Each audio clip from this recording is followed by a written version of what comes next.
MP की एक seat के लिए निर्विरोध निर्वाचित हुई रोजना नाजिस, सीएम के प्रति जताया आभार। बिहार में विशेष राज्य के दर्जे को लेकर जेडीयू हुई नाराज, मंत्री विजेंद्र यादव ने कहा अब नहीं करेंगे विशेष दर्जे की मांग। जीतन राम मांझी के राम वाले बयान पर बीजेपी ने किया पलटवार, मंत्री राम सूरत राय ने कहा राम के बिना सभी अधूरे।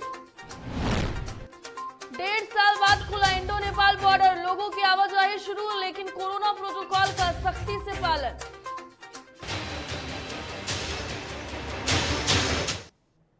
नमस्कार, डीटीवी भारत में आपका स्वागत है। मैं हूं पूजा वर्मा और अब खबरें विस्तार से। और सबसे पहले शुरुआत करेंगे इस वक्त की बड़ी खबर से। बड़ी खबर इस वक्त गोपालगंज से सामने आ रही है, जहां कोरोना विस्फोट हुआ है। बड़ी खबर गोपालगंज से आपको बता रहे हैं, जहां कोरोना विस्फोट हुआ है। दरअसल 8 मरीजों की कोविड रिपोर्ट पॉजिटिव आई है। तो बड़ी खबर गोपालगंज से, जहां आरटीपीसीआर रिपोर्ट में 8 मरीजों की रिपोर्ट पॉजिटिव आई है और सभी मरीजों को होम आइसोलेशन में रखा गया है। तो होम आइसोलेट किया गया है सभी मरीजों को। और बता दें आपको कि हथुआ अनुमंडलीय अस्पताल से ये कोविड केयर सेंटर बनाया गया है और 7 डॉक्टरों की वहां तैनाती की गई है। तो बड़ी खबर गोपालगंज से, जहां एक साथ 8 मरीज कोरोना पॉजिटिव मिले हैं और कोरोना विस्फोट हुआ है, जिसके बाद प्रशासन भी अलर्ट मोड पर है। बात करें तो गोपालगंज अनुमंडलीय अस्पताल में कोविड केयर बनाया गया है, जहां आपको बता दें कि डॉक्टरों की भी तैनाती की गई है। तो स्थितियों को लेकर अपनी तरफ से अस्पताल भी अलर्ट है, वहीं प्रशासन भी अलर्ट है। और ये चिंता का विषय है कि एक बार में गोपालगंज में 8 मरीज मिले हैं, जहां बिहार में एक डिजिट में कोरोना के मरीज सामने आ रहे थे, वहीं गोपालगंज से एक बार में 8 मरीजों का मिलना परेशानी खड़ी कर सकता है। तो 7 डॉक्टरों की तैनाती हुई है और डॉक्टर जो है मरीजों का ख्याल रखेंगे, लेकिन फिलहाल उन सभी मरीजों को होम आइसोलेशन में रखा गया है। गोपालगंज का पूरा मामला है, जहां पर एक साथ 8 मरीज कोरोना पॉजिटिव पाए गए हैं। आरटीपीसीआर जांच हुई, जांच के बाद यह पता चला कि 8 मरीज जो हैं वो पॉजिटिव हैं।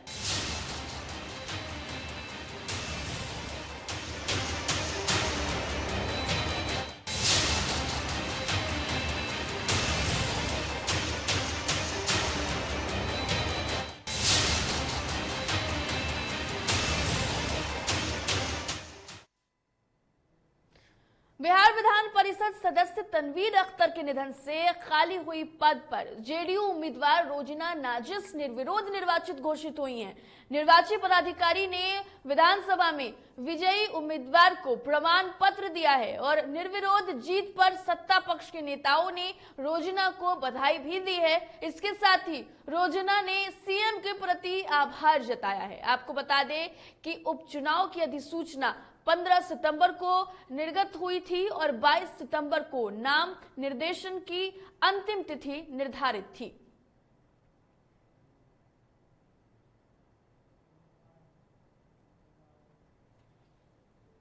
बिहार में विशेष राज्य के दर्जे की मांग को लेकर पिछले कई सालों से जारी सियासत के बीच अब जेडीयू थक गई है, जिसको लेकर पार्टी के नेताओं का गुस्सा साफ दिख रहा है। ऐसे में बिहार सरकार के मंत्री विजेंद्र प्रसाद यादव ने आखिरकार अपनी नाराजगी जाहिर कर दी है। बिहार सरकार के योजना और विकास मंत्री विजेंद्र यादव ने मीडिया के सामने अपनी नाराजगी जाहिर करते हुए कहा है कि अब वह बिहार के विशेष राज्य के दर्जे की मांग नहीं करेंगे। हाँ, सभी क्षेत्र में विशेष सहायता की मांग जरूर होगी। विशेष राज्य का दर्जा का मांग करते करते हम लोगों ने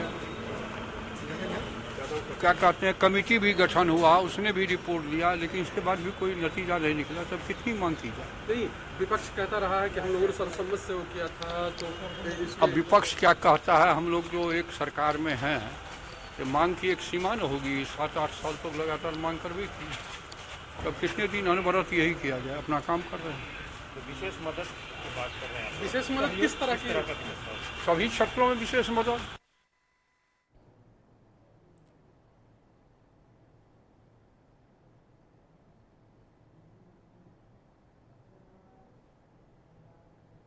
वहीं जेडीयू की नाराजगी के सवाल पर बीजेपी ने विराम लगा दिया है। बीजेपी कोटी से बिहार सरकार के कृषि मंत्री अमरेंद्र प्रताप सिंह ने कहा है कि अगर जेडीयू से किसी प्रकार की नाराजगी होगी तो फिर सरकार कैसे चलेगी। सभी पार्टियों को अपना मुद्दा होता है, जरूरी नहीं कि हर मुद्दे पर सबका विचार एक हो।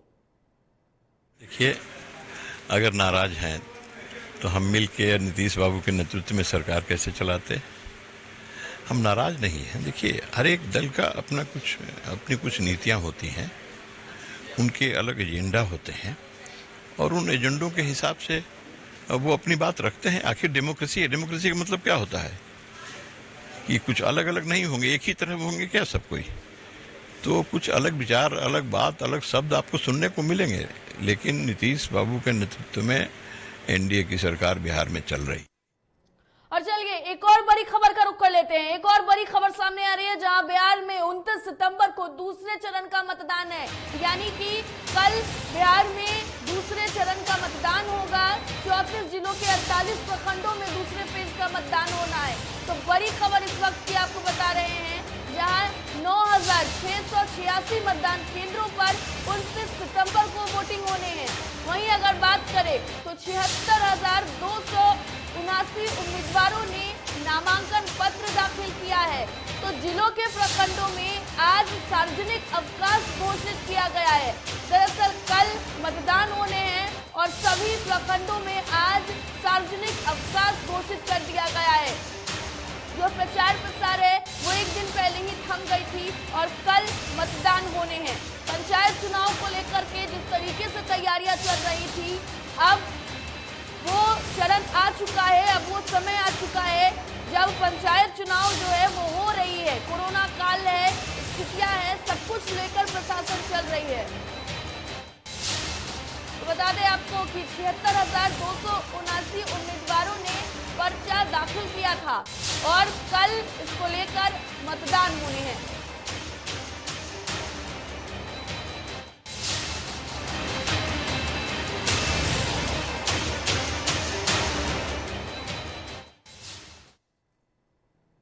बिहार में जहां एक तरफ जातीय जनगणना को लेकर बिहार में सियासत जारी है, तो दूसरी तरफ बीजेपी ने नया राग अलाप लिया है। बिहार सरकार के बीजेपी कोटे से मंत्री नीरज कुमार बबलू ने सीएम नीतीश कुमार पर जातीय जनगणना को आधार बनाकर हमला करते हुए कहा कि देश में जातीय जनगणना से ज्यादा जरूरी जनसंख्या नियंत्रण है। आधारित जनगणना का जो चल रहा है डिमांड, मैं व्यक्तिगत तौर पे बोल रहा हूँ कि मुझे लगता है कि इसकी अभी आवश्यकता नहीं है। जब इसकी आवश्यकता होगी तो करना चाहिए, लेकिन सबसे पहले इस देश की जो आवश्यकता है, इस राज्य की जो आवश्यकता है, बात उस पर होनी चाहिए। हमारे देश में जनसंख्या विस्फोट हुआ है, हमारे राज्य में जनसंख्या विस्फोट हुआ है। जनसंख्या के भार से हमारी धरती दबी जा रही है, हमें रहने को जगह नहीं है, चलने को जगह नहीं है, सड़कें फुल रहती है, बाजार फुल होता है, खेतों का अभाव हो गया है। आखिर लोग इस धरती पर इतने बड़े पैमाने पे इतने तेजी से आ रहे हैं हमारे राज्य और हमारे देश में, तो वो क्या खाएंगे, कहाँ रहेंगे, कहाँ जाएंगे, कहाँ अपनी शिक्षा अर्जित करेंगे, कहाँ से रोजगार आएगा। तो सबसे पहले आवश्यक है कि इसको कंट्रोल करने का। बिहार में पूर्व मुख्यमंत्री जीतन राम मांझी द्वारा भगवान श्री राम पर की गई टिप्पणी को लेकर सियासत जारी है। इसी क्रम में बिहार सरकार के राजस्व एवं भूमि सुधार मंत्री राम सूरत राय ने इशारों में जीतन राम मांझी पर पलटवार करते हुए कहा है कि राम के बिना सब अधूरा है और पूरे जगत में श्री राम ही राम है, वह आगे हो या फिर पीछे। राम के बिना सब अधूरा है, आगे राम पीछे राम, जग में रामे राम। बीजेपी ही बोल रही।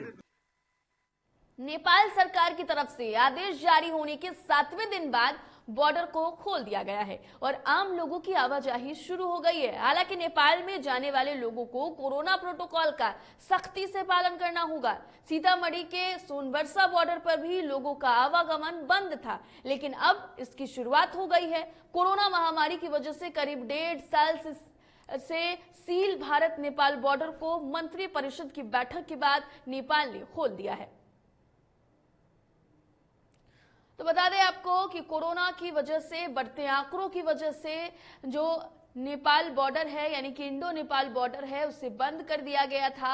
आम लोगों के लिए इसे सील कर दिया गया था और पहले तो कई महीनों के बाद और साल भर के बाद इसे खोला गया है। लेकिन सबसे अहम बात है कि इस बॉर्डर को क्रॉस करने के लिए आपके पास कोरोना नेगेटिव की जो सर्टिफिकेट है वो होनी बेहद जरूरी है। साथ ही साथ अगर आप नेपाल जा रहे हैं तो आपको उन तमाम गाइडलाइंस का पालन करना होगा जो सरकार के द्वारा निर्धारित किया गया है।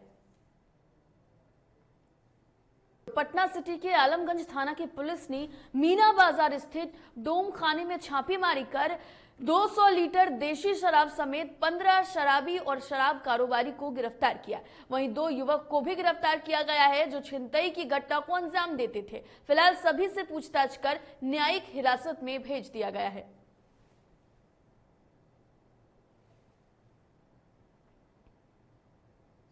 से 15 आदमी गिरफ्तारी मीना बाजार डोमखाना में शराब पीने वाले और शराब बेचने वाले के जो छापेमारी कल दोपहर में की गई थी, जिसमें 15 व्यक्ति गिरफ्तार हुए थे तथा 185 देसी वो शराब बरामद हुआ था। सभी लोग को गिरफ्तार करके न्यायालय में भेजा गया है। वहीं दूसरी ओर जुलाई माह में एक मोनू कुमार भद्रघाट के रहने वाला व्यक्ति का मोबाइल जो है झपट्टा मार लिया था, जिसको कि रेडमी कंपनी का मोबाइल को बरामद किया गया है तथा गोलू कुमार जो चरीटा के रहने वाला है तथा विकास कुमार जो माखनपुर जिला का रहने वाला है। बेतिया के नौतन में बेखौफ चोरों ने एक साथ स्कूल और एक सीएसपी केंद्र में चोरी की घटना को अंजाम दिया। स्कूल का ताला तोड़कर चोरों ने जहां पैसे और कागजात की चोरी कर ली, तो वहीं स्कूल के पास स्थित सीएसपी से चोरों ने 25,000 रुपए नगद सहित बैटरी और इन्वर्टर की चोरी कर ली। सबसे हैरत की बात यह हुई कि विद्यालय में इससे पहले भी 3 बार चोरी की घटना घट चुकी है। बावजूद इसके चोर बेखौफ होकर चोरी की घटना को अंजाम दे रहे हैं और पुलिस हाथ पर हाथ धरे बैठी है। वाले भी यहाँ 3 बार ईब लाकर चोरी हो चुकी है और ये खाडा पंचायत के माने नामी शिक्षण संस्था है और ये आए दिन यहाँ दिन प्रतिदिन चोरी की घटना कंटिन्यू होती जा रही है। अब बगल में सीएसपी है उसमें भी चोरी हुआ है और इस विद्यालय के जो ऑफिस है ऑफिस खोलकर इसमें अन्य तरह के अकाउंट का जो ताला तोड़कर ये सब इसमें से चोरी हुआ है। हम लोग को जानकारी मिली है और यहाँ पर हम लोग आए हैं। शिवहर में इस बार नवरात्र में भक्तों के लिए मां के दर्शन की राह आसान नहीं होगी। श्रद्धालुओं को मां के दर्शन को पंडालों में प्रवेश के पहले ही कोरोना टीकाकरण का प्रमाण देना होगा। पंडाल के गेट पर तैनात वॉलेंटियर या प्रशासनिक टीम को बताना होगा कि उन्होंने कोरोना का टीकाकरण कराया है।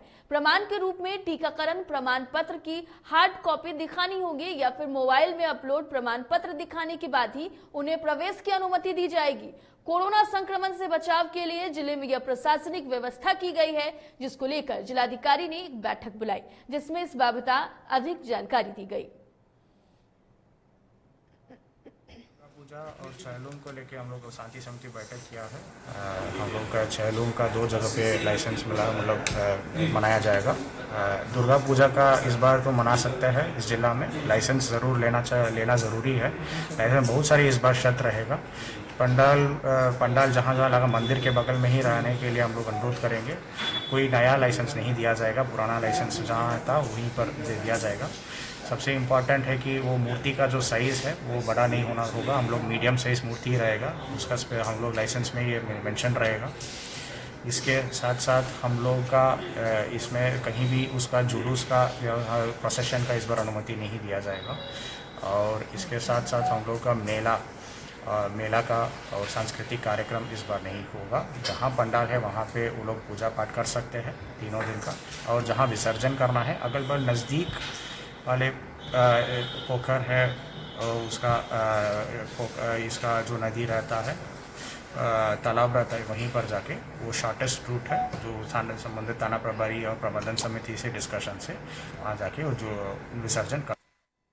सरायकेला जिले के कांडरा स्थित नीलांचल पावर कंपनी द्वारा अपने प्लांट का विस्तारीकरण किया जा रहा है। इसको लेकर सोमवार को जिला प्रशासन, प्रदूषण विभाग और प्रबंधन के साथ जमीन दाताओं और विस्थापितों का जनता दरबार लगा, जहां ग्रामीण और जमीन दाताओं ने खुलकर कंपनी के खिलाफ अपनी परेशानियों से प्रशासन को अवगत कराया।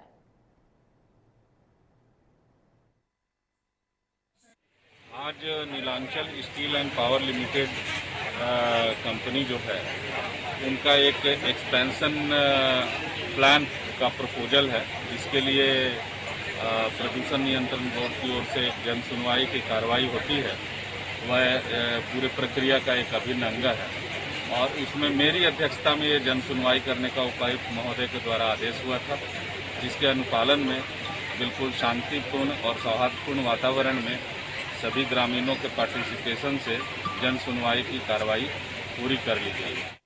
जमशेदपुर जिले में अपराधियों का आतंक सर चढ़कर बोल रहा है। बगबेड़ा थाना अंतर्गत ओवरब्रिज के पास हनुमान मंदिर से अपराधियों ने 1.25 लाख रुपए की चोरी की घटना को अंजाम दिया। चोरों ने मंदिर में ताला तोड़कर प्रवेश कर नगद समेत करीब 1.25 लाख रुपए के सामानों की चोरी की घटना को अंजाम दिया। पुजारी के अनुसार इससे पहले भी मंदिर में चोरी हो चुकी है।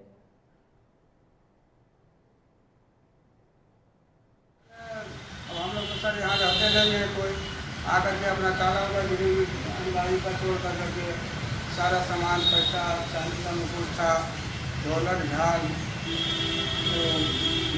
घंटा था, घंटा था, सब चोरी करके चला। क्या चीज़ का मुकुट था? चांदी का मुकुट था सर। कुछ पैसा भी ले गया है? 5-6 हज़ार रुपये था सर। क्या चीज़ में? तो फिलहाल इस बुलेटिन में इतना ही। आप अपना खूब ध्यान रखिए क्योंकि कोरोना अभी खत्म नहीं हुआ है और कोरोना गाइडलाइन का पालन आपको जरूर करना है, ये बेहद जरूरी है। फिलहाल के लिए इस बुलेटिन में इतना ही। नमस्कार।